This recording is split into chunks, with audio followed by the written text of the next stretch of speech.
Alright TV, show me what I'm gonna do today. A remake of the top 5 worst episodes of season 2? I mean, I know that video is old, but I don't think it was that bad. I mean, it did got 1,000 views. Hold on, let me see what the old video was anyway, so show it up on screen. Hey there everybody, today I'll be talking about the top 5 worst episodes of My Little Pony Friendship is Magic Season 2, in my opinion.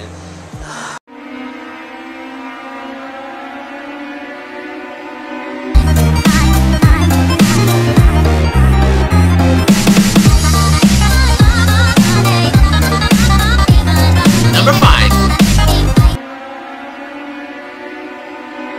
It's apparent here, Mare Duel, Heartswarming Eve, even if I love that episode, Wonderbolt's Academy, which I like, and pretty much every episode she has written.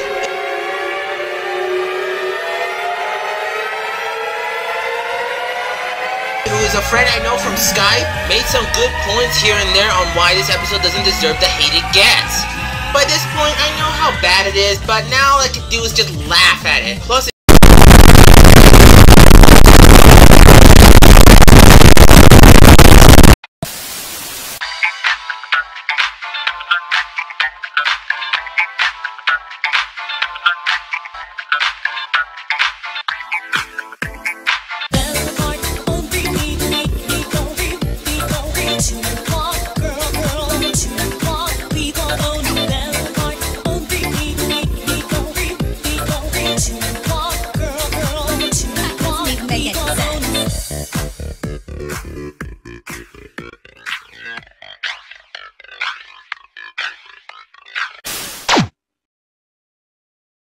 hello there everypony, this is Mark, aka the Wolf Pony here, and I'm having so much nostalgia! The reason being that this is gonna be a full remake of one of my old videos, being the top 5 worst episodes of MLP Season 2. About 3 years ago when I started on this site, I've written this during the time when MLP hasn't aired their 3rd season at the time.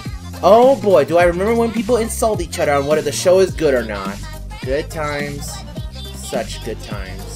Anyway, I put this out in a video of the top 5 worst episodes of MLP Season 2 in my opinion. It was not very good as you can notice. Oh my god, please stop playing it, TV! Stop! Good god, I can't even look at my old videos without putting some nostalgia goggles on. But however, those years are just much more simpler times back then when the fandom was still at the highest at its peak. But now that I have a more understanding of script writing and editing at this point, it's time to remake this to fit the more better standards of this time. Alright people, let's count down to the worst of Season 2.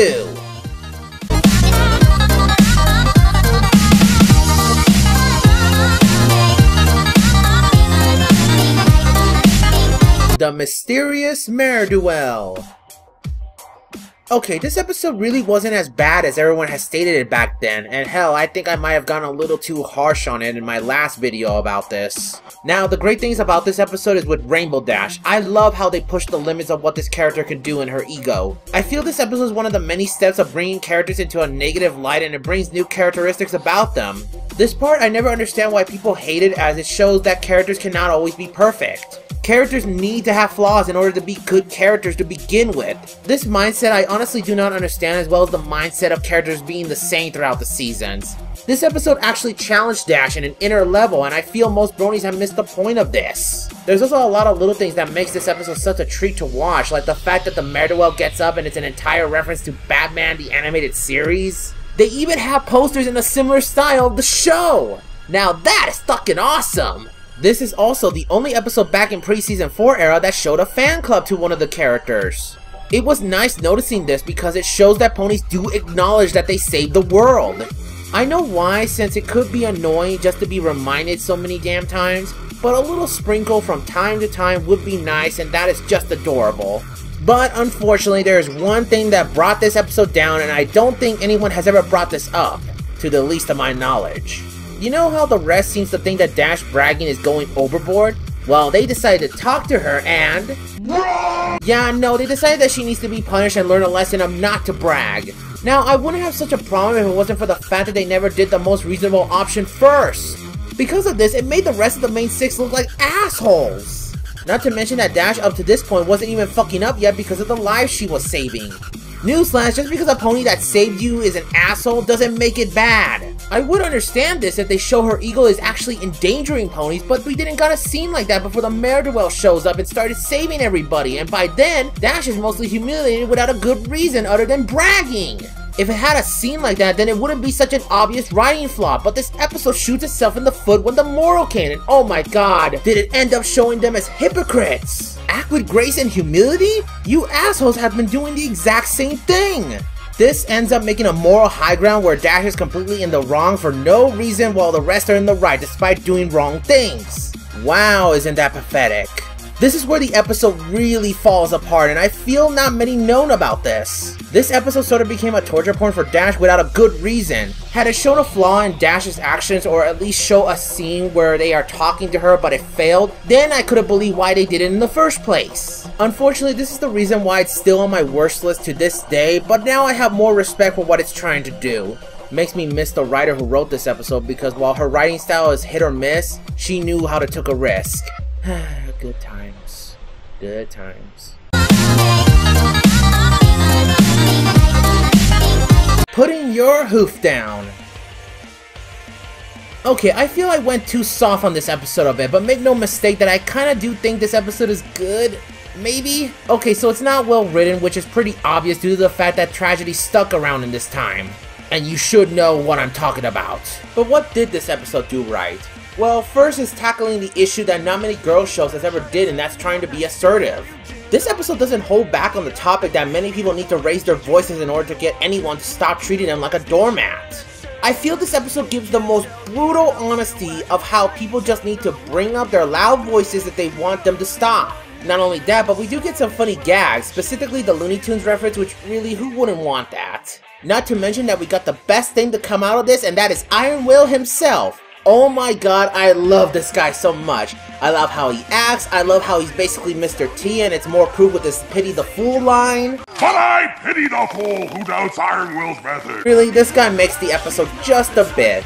But unfortunately, this episode falters way too much on relying on faulty logic. Let me explain. This episode was supposed to make Fluttershy more absurd, so they had to throw in as so much stuff as possible that will piss her off. Okay, then why the fuck are these guys popping up randomly? It's like the entire town has it out for her, and I know there are nice ones here and there, but I'm talking specifically the ones that we saw interacting with the main characters. I understand that when we meet new people, you won't know if they're an asshole or not, but they don't just pop out of nowhere, unless you're in New York. Another big issue that I have is how they put the blame on the teacher. Fluttershy throughout the episode has been taking the teachings on others, and they work. So that should be directly her fault, right? But no, they blame it on the teachers because they turned Fluttershy mean. That's like if I was taught to handle a gun, I grab the gun, then I shoot someone with this. Ow! What the heck? Who shot me? Ah!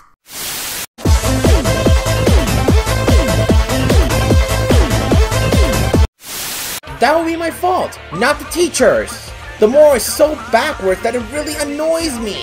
Oh, and there's also some small illogical things that really does bug me, like the bridge scene. Fluttershy, fly over it! Fly over it! It's not hard, especially when you're close to the ground!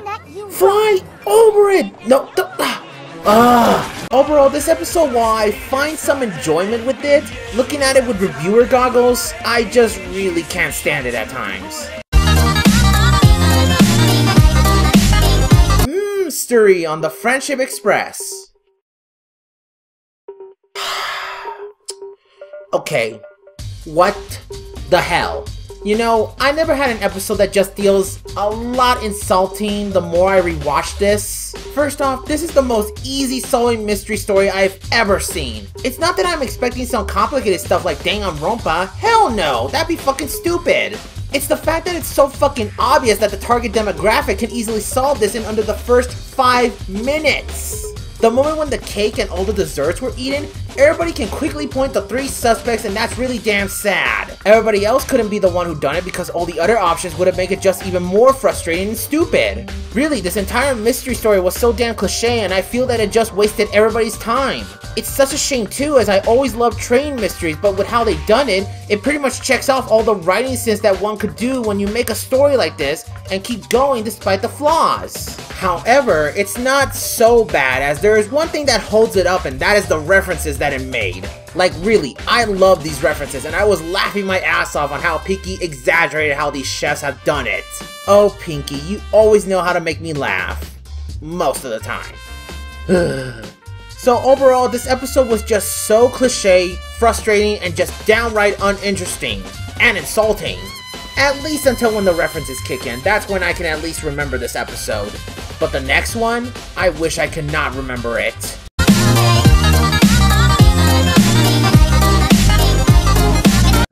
It's about time!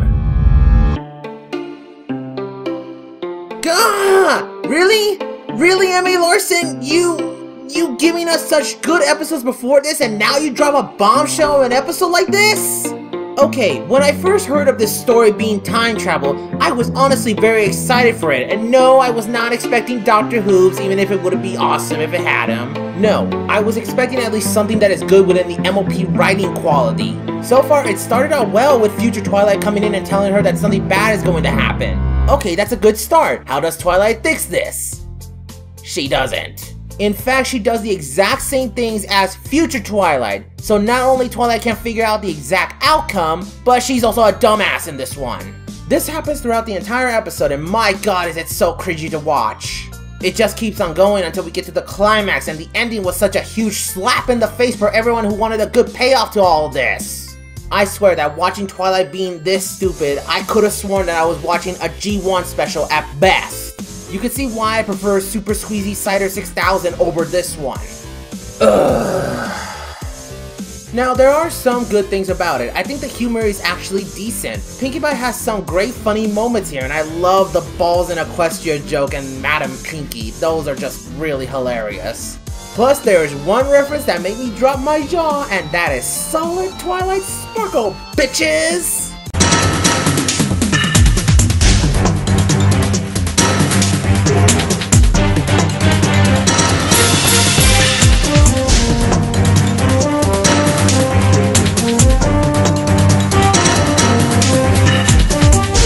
The fact that this show referenced one of the most important stealth games that everybody loves really brings joy to my heart. I know that people will point out that it could be a reference to Escape from LA with how Twilight wears, but it has stealth, damn it! Overall, this episode is just a huge mess with some shiny moments that I can at least say it's good. But this, I will watch over and over compared to the next episode. That episode being... here we go again. Hearts and Hooves Day.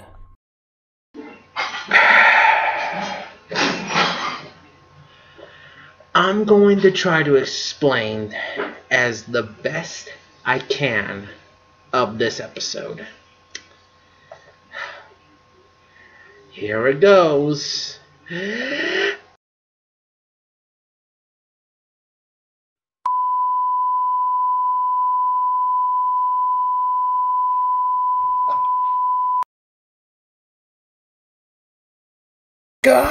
Fuck this episode! Just fuck it! Okay, I'm very sorry if my anger is directed towards an episode that you like, but please hear me out. Okay, now at first I thought this episode was gonna be a cute time waster, as really I don't care about romance that goes with the playing Cupid thing. But little do I know that this is only the tipping scale on how bad this could be. First off, the song. The entire song really just offends me only because it builds on that stupid stereotypes of girls only wanting cute guys and not because of their personality. Now, don't get me wrong, the song is really nice to listen to, but my god does it really hurt to hear how stupid these lyrics could get on finding the right guy.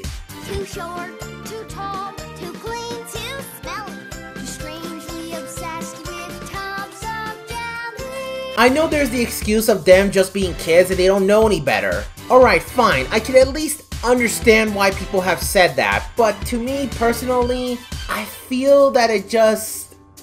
how should I put this? I feel it's a bit degrading to children who are a lot smarter than this. Yeah, I know, this will be my own personal stance, but this isn't the worst that this episode has done. You see, the CMC gets together and makes them drink a love potion, and things go downhill fast. This is the only jokes that drags out through the entire episode. I swear to Celestia that my head was going to explode with each passing lovey-dovey talk. It just keeps on going and going and going until you want this torture to fucking end. He's my schmoopy doopy sweetie weetie pony pie. You're my schmoopy doopy sweetie weetie pony pie. You're my cutie patootie lovey-dovey honey bunny. You're my hearty smarty smoochy woochy baby wavy. I have a special some pony. A kissy wissy snuggy wuzzy. Huh. So this is how it feels to be headless. Maximum, yeah. That was a cataract that was only light perception. Ugh, I hate getting a head surgery like that in the middle of the review. Okay, where was I? But however, that isn't even the worst part, despite making your ears bleed. No, the biggest downfall is that Cheerly and Big Mac never got any character-driven moments from this. I mean, really, what a waste of an episode when they are being controlled by the poison. This is not how you develop characters, and it's such a big waste of time by the end when you only get this expression from Big Mac. That right there is the only time you get to see him more than being just a yes or no man. Now, I know that Big Man has shown his personality a bit when he spoke to AJ back in Season 1, but this episode wasted a chance to go further. Really, I feel that if the love poison is removed, this would have been just a simple tale of falling in love, and I know that is impossible since this is aired back pre-Season 4 era, and the new background characters are just not at the same level as the main characters. Which is the reason why the CMC are here. I mean really, the CMC, Big Man, and Cheerly would have hold this a lot more, but yet they had to add it with the love poison. I can tell that the writer did this on purpose, which kind of makes sense as this is sort of mocking of the entire girl-boy love stories and all that shit. I can understand that if it wasn't for the fact that they punished the viewer to actually watch the entire episode. The only good thing about this episode is the animation, but that's just me basically saying that this is a well, shiny, polished turd. Overall, this episode continues to make me cringe every time that I remember it. Everything from the story, the characters, and the fucking lovey-dovey talk just makes this the worst out of the bunch. This is the perfect example of me almost giving up on the show entirely because this episode was just that bad. I don't know how the future seasons will hold since so far there's not a single episode that has topped this, sort of. But until then, this is still the #1 worst episode I've ever seen, and I hope I never see this again, or ever talk about it. So that is the top 5 worst episodes of Season 2 of MLP Remade. Man, I feel a lot more proud that I retooled this to fit the better standards of this year. Also guys, expect another remake video coming soon, and I don't know when that's gonna be, but until then, this is Mark, aka the Wolf Pony here, and truth be told, I miss you. And truth be told, I'm lying. When you see my face, hope it gives you hope.